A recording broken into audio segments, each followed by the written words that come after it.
Welcome back, everyone. The immediate past governor of Kaduna State, Malam Nasir El-Rufai, has lambasted his successor, Governor Uba Sani, for defending President Bola Tinubu, alleging that he has received 150 billion naira from the federal government. Recently, El-Rufai, at a forum attended by prominent opposition leaders, criticized the administration of President Bola Tinubu, alleging that he is actively working to weaken opposition parties and threatening the country's democratic system. Former Governor El-Rufai, who is a founding member of the APC, criticized the party's governance style, describing it as a national emergency. He called for a coalition of opposition parties to rescue power from the APC in 2027.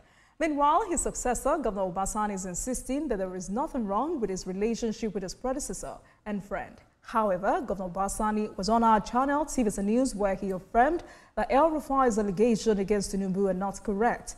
The governor said no president in the history of Nigeria has really practiced democracy like incumbents. He added that some politicians calling for a coalition against Tinubu were in government less than 2 years ago. Tonight, joining me on the program is Francis Koza, former state legal advisor, APC Kaduna State Chapter, legal advisor, board secretary, Kaduna State Internal Revenue Service, is also executive secretary, Kaduna State House of Assembly Legislative Commission. On this interesting developments. Barrister, good evening to you. Thank you very much for joining us on Politics Tonight. Thank you very much. Right.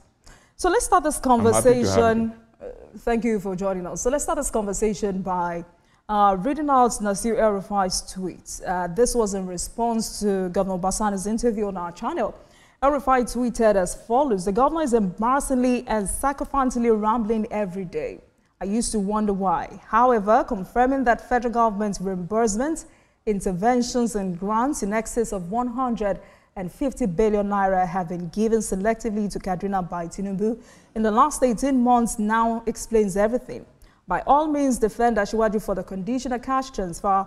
Asiwaju has earned it coming from you. The people of Kaduna State will judge at the right time and place." So that is former Governor Nasir El-Rufai's tweet.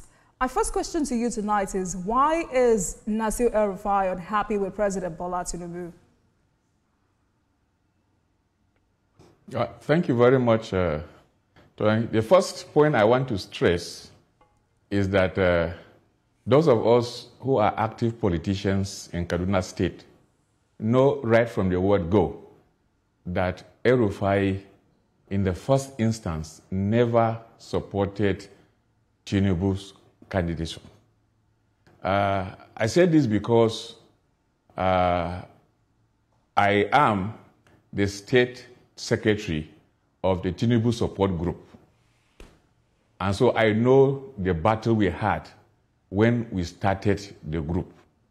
By that time, El-Rufai was never supported us. Those of us that were in government and were supporting Tinubu were called and sanctioned, were punished, we were talked to, and they said we shouldn't have taken a stand in support of Tinubu when, in fact and indeed, El-Rufai has not made up his mind.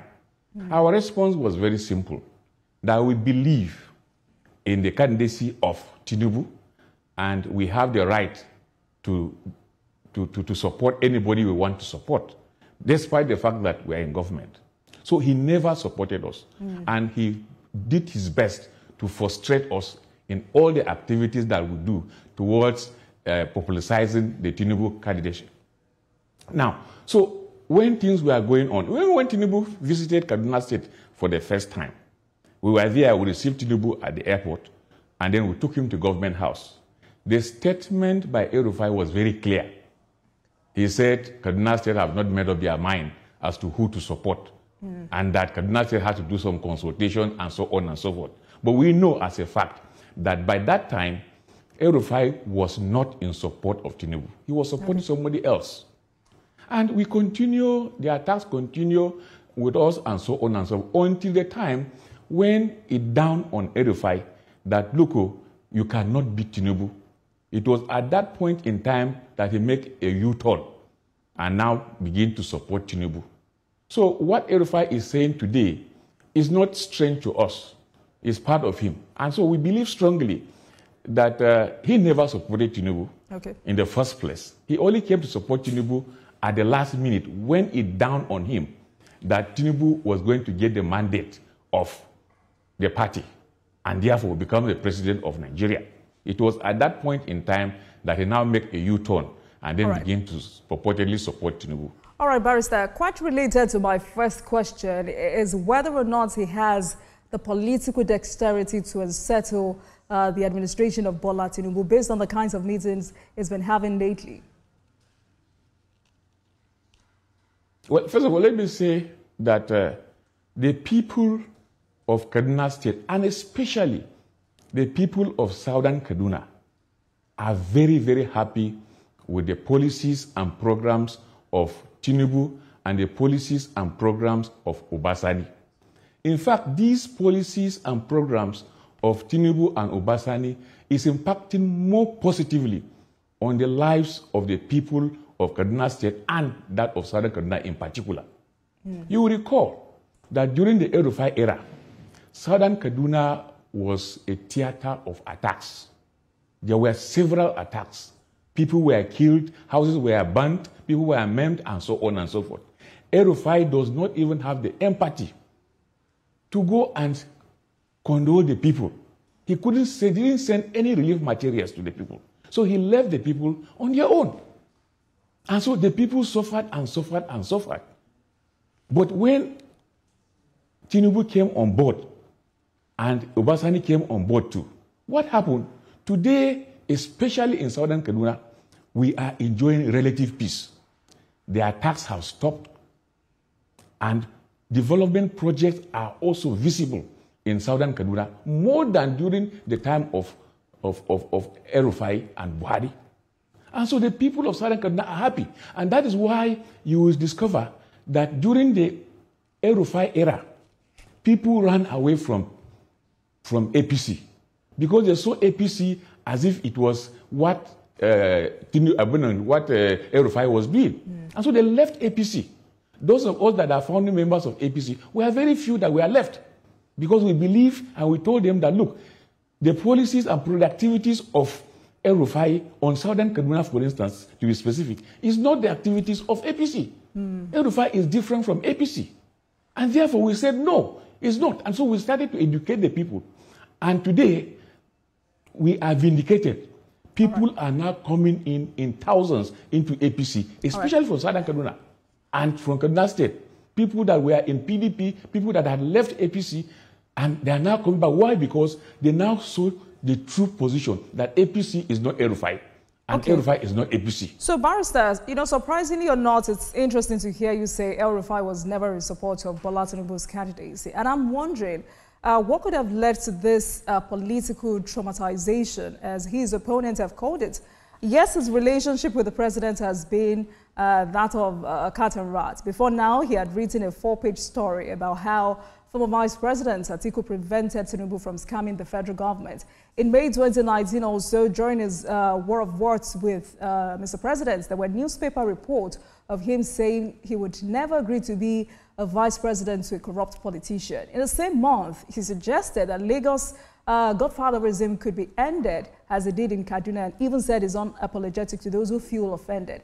But some would say his behavior is just, political. Isn't this what politicians do? Well, let me say this. First of all, EL-Rufai thinks that he's a very smart guy. He thinks he's very smart, that he can eat his cake and have it. And when we started all this romance with supporting Tinubu, when in fact and indeed deep within him, he never supported Tinubu, and he never wanted Tinubu to be president. That is the truth about it. Now, when he now started romancing and talking like that, that's why he talks from both sides of his mouth. You will hear him today. He said he was not interested in serving in the Tinubu administration. But at the same time, he's somebody who has gone to be screened by the Senate. What is more interested than somebody who goes to the Senate to be screened for a ministerial position? And so this is the contradiction that he says all the time. And so whenever EL-Rufai says something, I think Nigerians should take it with a pinch of salt. It is not like somebody, they said, if El-Rufai tell you that good morning, you have to go outside to look whether it is indeed good morning. That is not the truth about it. And so for me, it is already too late for El-Rufai. As far as politics in Kaduna State is concerned, it's too late for him. But do you think he's on a vengeance mission, Barrister? Do you think he's on a vengeance mission? Because, I mean, just as you've put it, he was stopped from becoming a minister in 2023 by his opponents in the APC. And what we hear is that his enemies are from within. For those who have been very vocal about this, they say President Tinubu knew El-Rufai was indispensable because there were so many petitions against him. A standing order from the Senate Committee of Senator Sodangi from Nasarawa State indicted him for misappropriation of public funds in 2008 and also recommended that he be banned from holding any public office. His unguarded utterances are well documented as well. Now he's very critical of the same government he wanted to be part of. Is he on a vengeance mission, or this recent rapport with the opposition party is his readiness ahead of 2027? What do you think? Yes, you know, what he is doing now shows his desperation. I said he has lost grip of political power in Kaduna State, most especially. And secondly, because he has lost grip, he doesn't know where to hide. His performance in Kaduna State is so poor that he in fact, he was anti-people's program and activities affected him today, that he is just running helter-skelter. He doesn't know where to stand. But as far as politics is concerned, I beg to say, and I make it categorically clear, that El-Rufai has lost relevance, that whatever El-Rufai is doing today, politically, he is a non-entity, especially in Kaduna State. And it's unfortunate that he's making too much noise. If you see the response of can people you hold on, to his... Barrister, for the purpose of this conversation, I'd like us to be very civil. We do not entertain unguarded statements on TVC News. But of course, El-Rufai is not the only one talking. The allegations are coming from different quarters, talking about the APC doing all it can to weaken the opposition parties. Now, so El-Rufai criticized the party's governance style, describing it as a national emergency. He's calling for a coalition of opposition parties to rescue power from the APC in 2027. Another chieftain of the APC, Alin Dume, then went on to clarify his approach to governance and criticism, stressing that he does not criticize Tinubu, but rather his policies. We also had Rotimi Amechi, who is still a member of your party, calling for brutal force to snatch power from Tinubu in 2027. So bringing this man into the equation, some do not think El-Rufai has gone out of line. Now, talking about party administration, El-Rufai made a very vibrant party administration in Kaduna State when he became governor. In the first place, when we set up APC in Kaduna State, we set up APC on a clear principle. Number one, that the constitution of the party is supreme, and therefore everybody is bound by the constitution of the party. And number two, we set up the party on the premises that the rule of law must prevail in the party. Thirdly, we set up a committee, a party structure that was very sensitive to the diversity of people of Kaduna State. So that when we set up these structures, they were solid and very vibrant. And that was what El-Rufai used to climb to become governor of Kaduna State. Now, the moment El-Rufai becomes the governor of Kaduna State, things take a new turn. Party leadership was overhauled, was dismantled. He was not there. He went and instead of running the party from the party secretariat, it was now government appointees in government house that were running the party. And so everything about party administration, party structure in Kaduna State crumbled. So, Barrister, so you're talking about party administration. Very vibrant party structure. Barrister, can you hold on, sir? Can he now be the person? You're talking about party administration at the state level. I'm talking about the national level. Yes, the APC is that very party that elevated Nasir El-Rufai to unbearable national prominence after he was humiliated by the PDP. Yes, the APC made him a central figure in national policy making. The party gave him an unprecedented 8-year platform to govern Kaduna State and also played a pivotal role in national mainstream politics. But when the likes of El-Rufai, Amechi, Alin Dume, and others begin to question the ideology of the party, does this not call for a deep reflection of the ruling party? That's the question. The question is this. The ideology of the party has remained intact. It has remained intact. When APC was set up, when APC was established, it was established on a clear ideology. Ideology is when, there's difference between the ideology and then the practicality of the ideology. That's why I'm telling you that when we started, the structure was founded on the ideology of the party. But when El-Rufai came, he abandoned the ideology of the party. He's crumbled the whole system. And that is the impact of that we are feeling today. And that's why people were running away from the party. People ran away from the party. But now that the present government is returning back the party to the founding ideals that it was done for, people are now coming back to the party. Mm.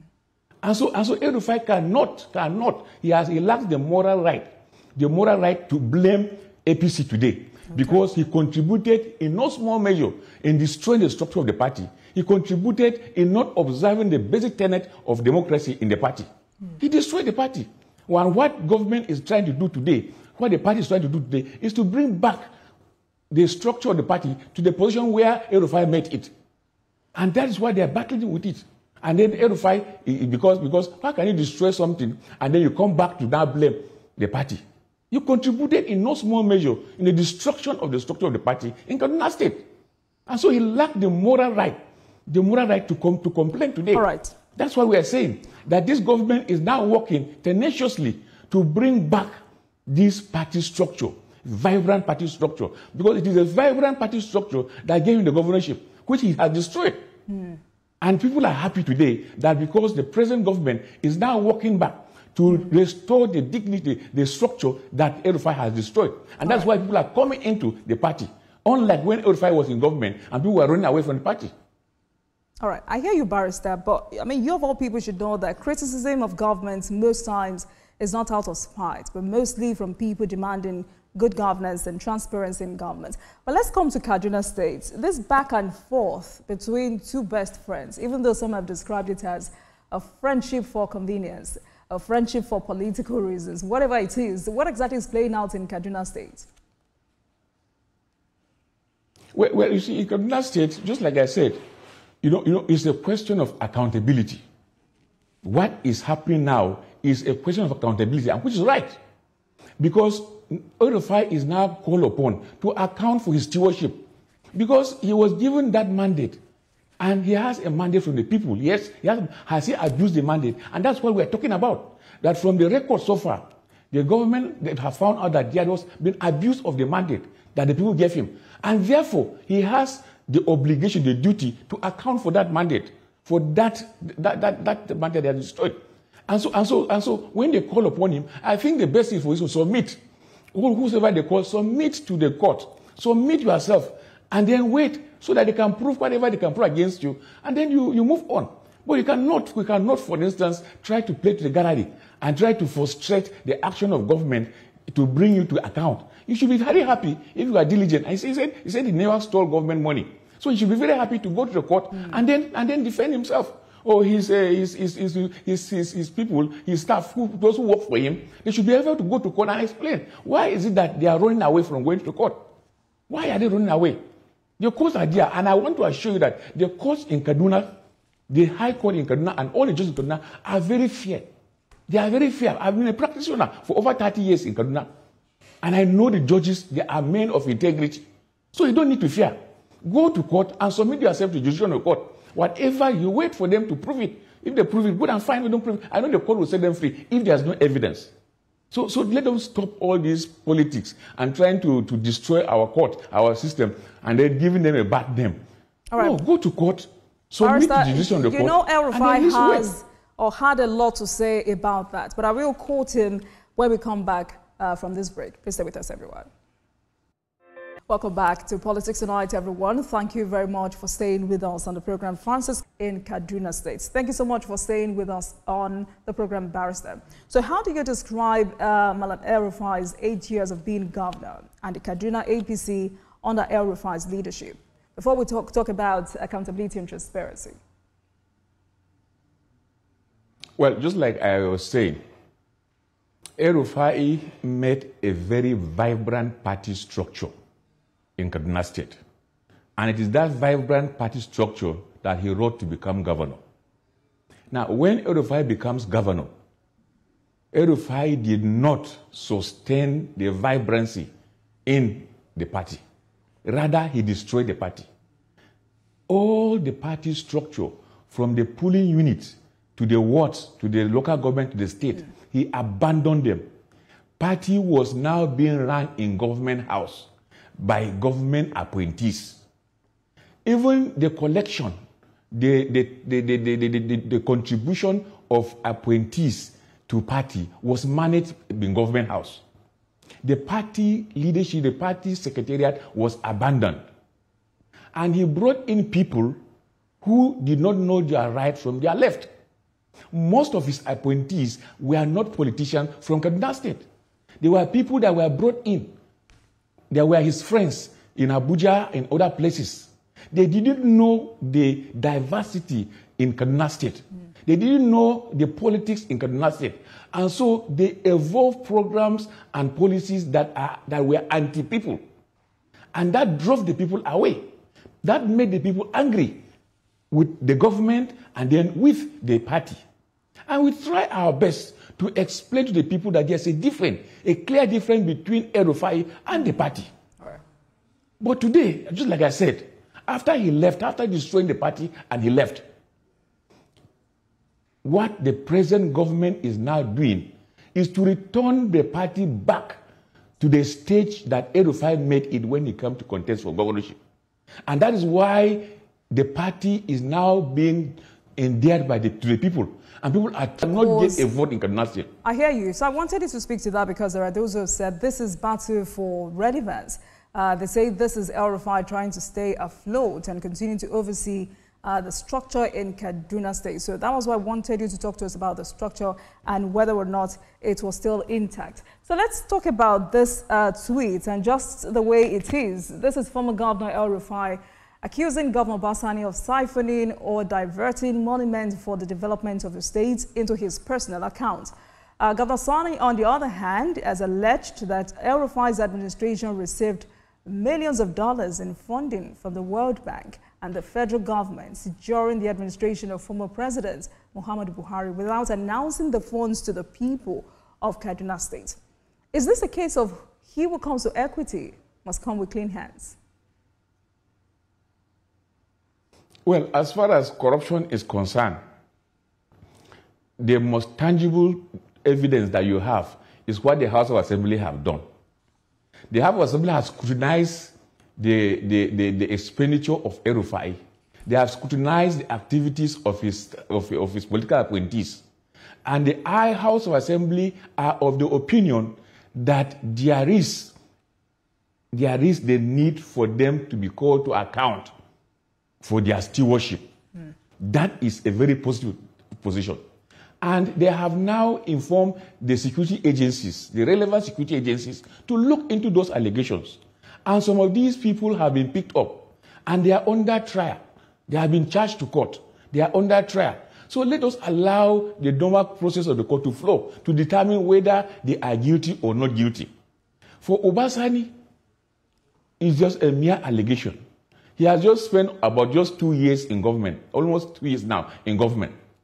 Now, whatever Uba Sani is doing today, he will be called to account in the future. But so far to tell you that as far as we are concerned, Uba Sani has shown more transparency in the management of the resources of Kaduna State than during the El-Rufai era.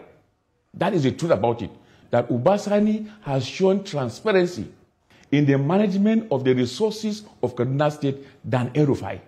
As to whether there are instances of corruption, that is left for the people to decide. That's left for the court, the police, the AFCC. So Barrister, you're a supporter of the governor. You're a supporter of the governor, so I do not expect you to say otherwise. But considering how important it is to sometimes take... I am a citizen of Kaduna State. I'm not a supporter of the governor. Right. I speak from what the facts on the ground. So I'm not a supporter. I don't work in government. I don't do anything. All right, kindly hold on, Barrister. Considering how important it is to sometimes take the message and leave the messenger, the issue of diversion of public funds has been raised here. This is former Governor El-Rufai accusing Governor Uba Sani of siphoning diverting money for the development of the state into his personal account. This has raised so many questions. First, Uba Sani has said the governor probably lends the act of not disclosing funds from EL-Rufai. But Nigerians have said this speaks to why over 700,000 children are out of school, huge debt burden, $587 million in foreign loans, 85 billion naira in local debt, and 115 contractual liabilities from the former governor. As a stakeholder and as a concerned citizen, how embarrassed are you? You see, when somebody makes a sweeping allegation of corruption, it shouldn't be taken to be serious. EL-Rufai knows where to lodge his complaint if he has any evidence against Uba Sani. If he's saying that Uba Sani is putting the money into his private account, that's a better one. That's very simple to prove. All he needs to do is to show the account, the bank and the account, that this money is being lodged. He can do that. And the security will look into it. So if we are making a sweeping allegation, it's not everybody that will just think like that. We are all intelligent people. If you say that Uba Sani collects money and put in his private account, what is the account? Which bank? Where is the money being lodged? You can say so. That's very simple. And so on and so forth. So you're saying he who alleges must prove. He knows where to lodge his complaint. All right. So you've just said he who alleges must prove. But Governor Uba Sani was also a member of that administration. He served as special advisor, political and intergovernmental affairs. So don't you think he must also share in the failure and woes of that administration? It's not everybody that work in that administration that is corrupt. It's not everybody. The House of Assembly have looked into it and they have not found anything implicating to Uba Sani. And so they have not even made anything about him, any findings on Uba Sani. So as far as the records are concerned, there is nothing that Uba Sani did during the EL-Rufai era that is incriminating, that calls for investigation. How did you know this? That is just the truth position. Barrister, how did you know this? How did I know this? I said I am basing my assertion on the fact that the House of Assembly that scrutinized the account, the expenditure of EL-Rufai era, have not come out to say to indict Uba Sani of any crime. They have indicted some people in the government of EL-Rufai, and these people have been called to account for it. They have been investigated. So if EL-Rufai has any evidence that Uba Sani is involved in any corrupt practices, he should lodge the complaint. Let them go and look at it, and then they will look at it. But as far as I'm concerned, it's just plain politics. He knows where to go and lodge his complaint. Let him go and lodge it. I think Uba Sani can defend himself. So I think some Nigerians also say, I mean, the governor said in that administration, so he should also take some responsibility for the failure and woes of that administration. Because if it is about these loans, Harry Zechariah, who is or was chairman of the ad hoc committee, had alleged that due processes were not followed in securing some of the loans. But what I say is that, yes, EL-Rufai initiated these loans, but disbursement didn't materialize as at that time, except you're here tonight to tell us that was not the case. You see, when you talk about going loans and so on and so forth, there are criteria for the taking of those loans. And that's why the House of Assembly have said, look, there was a breach of the procedure for the taking of those loans. And because he was at the head of it, he should be irresponsible. Everything ends at his table. He was the chief executive of the state at that point in time. All other people are accountable to him. There's no how they will take a loan without his approval. He must have approved it, isn't it? He must approve it. And he collected the loan and made use of it. So if there is any lacuna, if there is any problem in the collection, any breach of the process of collecting loan, he should be held responsible. He was the chief executive at that point in time.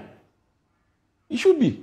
That is the point we're making. That look, you don't just come and make sweeping statements, and then you are in charge. You are in charge, and so you should be held responsible because you were in charge.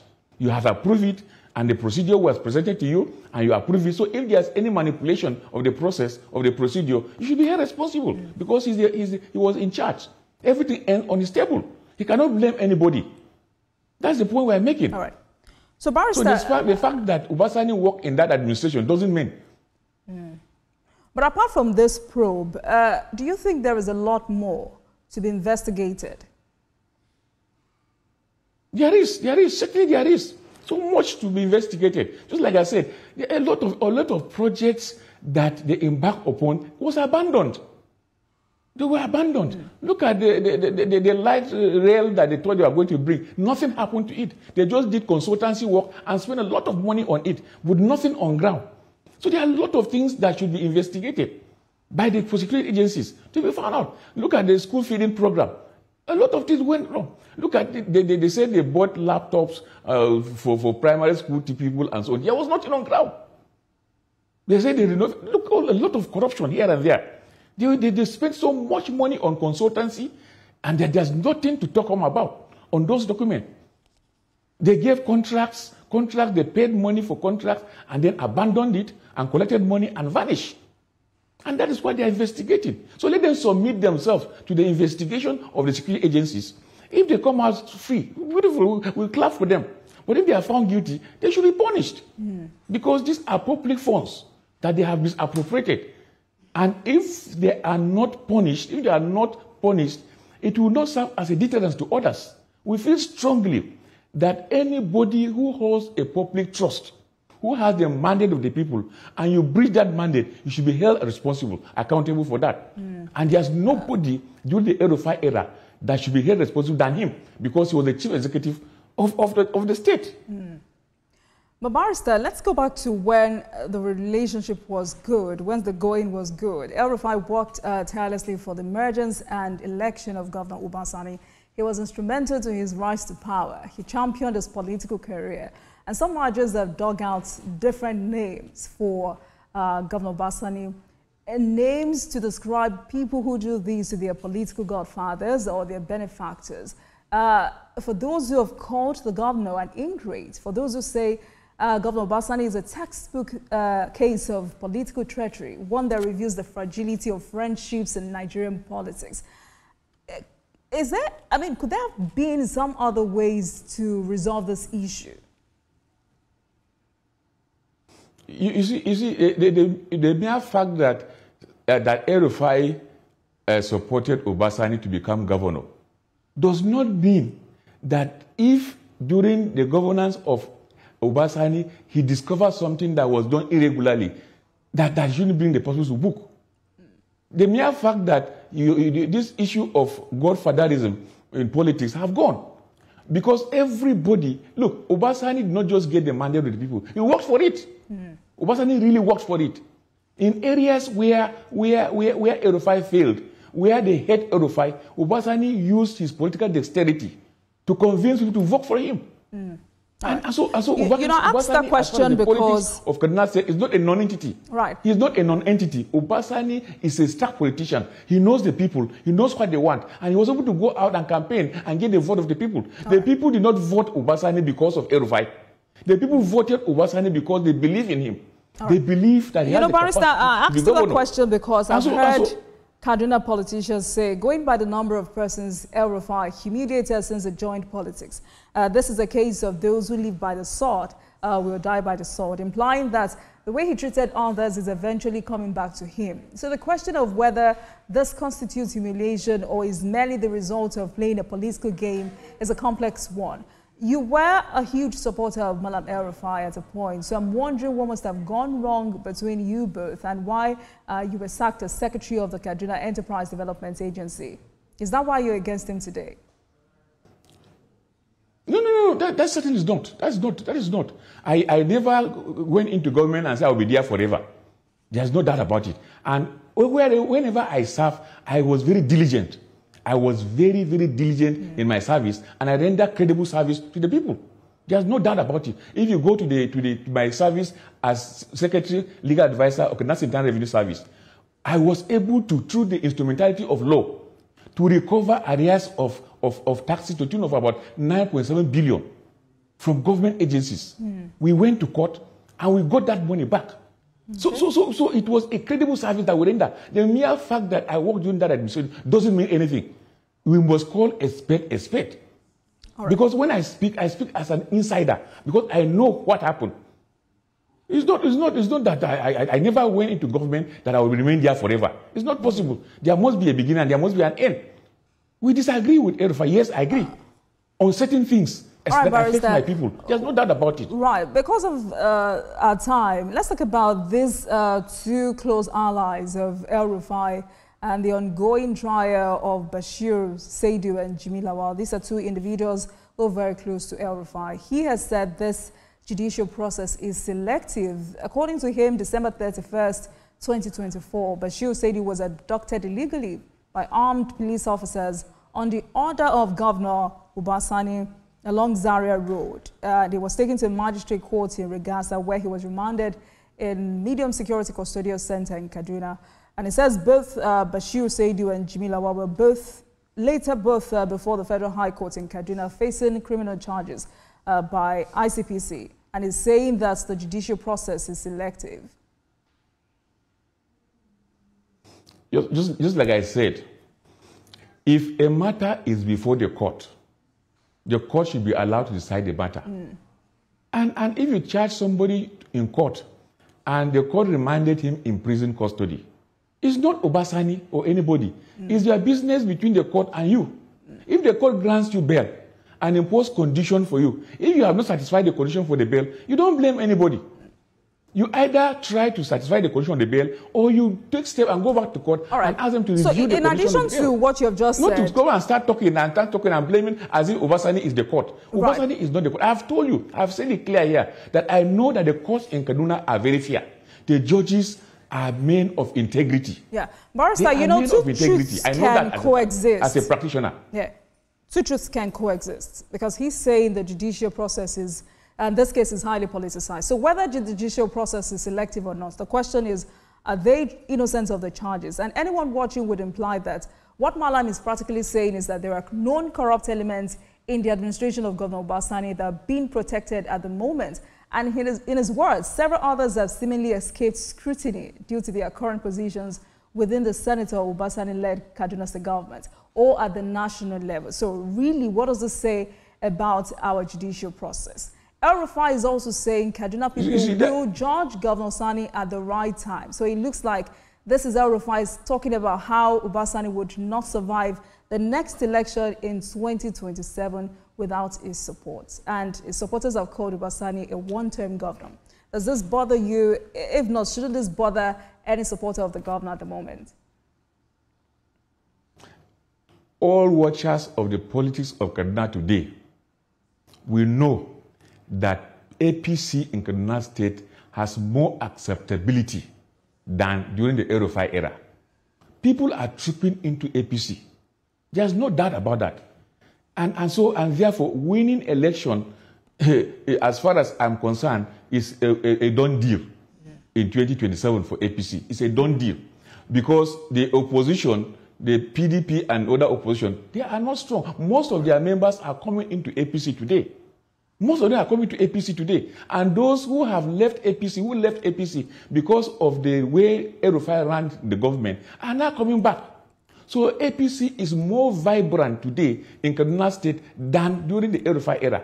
APC has more acceptability in Kaduna State today than during the El-Rufai era. And so there's no fear for Uba Sani or for Tinubu in 2027. Let me ask you this question before I let you go this night.